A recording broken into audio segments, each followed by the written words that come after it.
Pinagre-resign ng mga Pilipinong nasa Europa si Pangulong Ferdinand Marcos Jr. para kay Vice President Sara Duterte. Malinaw ang dahilan sa likod ng panawagang ito. Hindi ipinapakita ni Marcos Jr. sa taong bayan na kaya niyang mamuno at mag-isip ng maayos para sa bansa.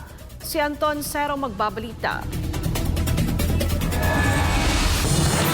Matapang ang naging banat ni Vice President Sara Duterte laban sa Administrasyong Marcos Jr. mula sa kontrobersyal na 2025 national budget hanggang sa umano'y palpak na pamamahala sa bansa. Tahasang pinuna ito ni VP Sara. Tell us what to do! We will follow you!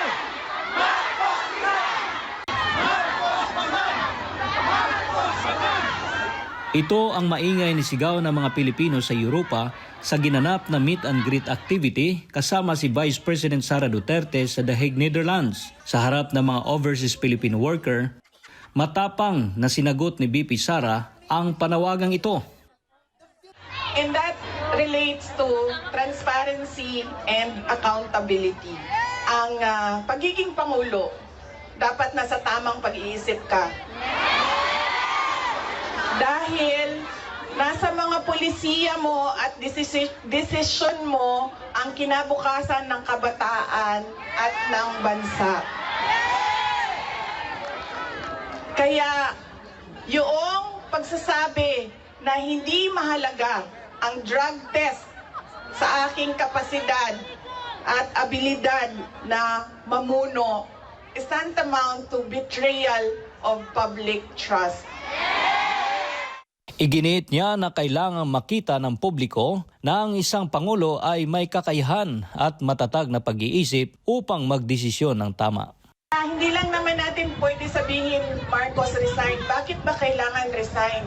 Dahil hindi mo pinapakita sa taong bayan na maayos kang mag-isip at kaya mo ang mamuno. Sa gitna ng kanyang matapang na pahayag, binalikan ni VP Sara ang 2022 elections kung saan tumakbo sila ni Marcos Jr.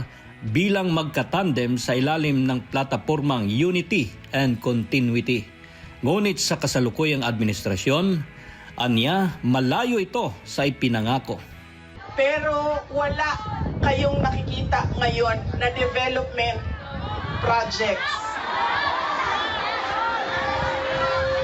Dahil lahat yon ay nakatago sa mga proyekto na pamigay o nandoon lang sa bulsa ng kontraktor at ng politiko na gumawa kuno ng project.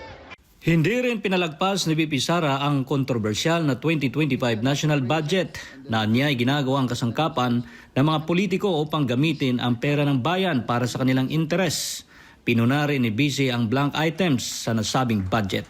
Makikita ninyo na hindi handa ang Kongreso sa paggawa ng budget dahil may mga blanco doon sa enrolled bill na pinasa nila.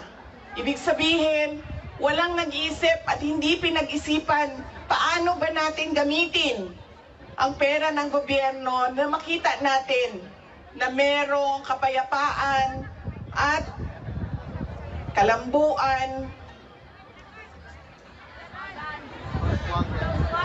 kauswagan sa ating bayan. Inihayag din ni VP Sara na isa sa mga dahilan ng kanyang pagbibitiw bilang kalihim ng Department of Education ay ang korupsyon sa pondo ng school building program na niya'y pinaghatian lamang ng mga kongresista. Matapang din niyang binunyag kung sino lang talaga ang may hawak ng desisyon pagdating sa pambansang budget. Wala namang totoong BICAM kung saan pinag-uusapan ang paggamit ng pera. Ang desisyon lang na nandun ay kay Zaldico, nung panahon ko, kay Zaldico at kay Martin Romualdez. At diretsong pinapapirma sa malamang tao na hindi nagbasa o hindi binasa ang buong budget.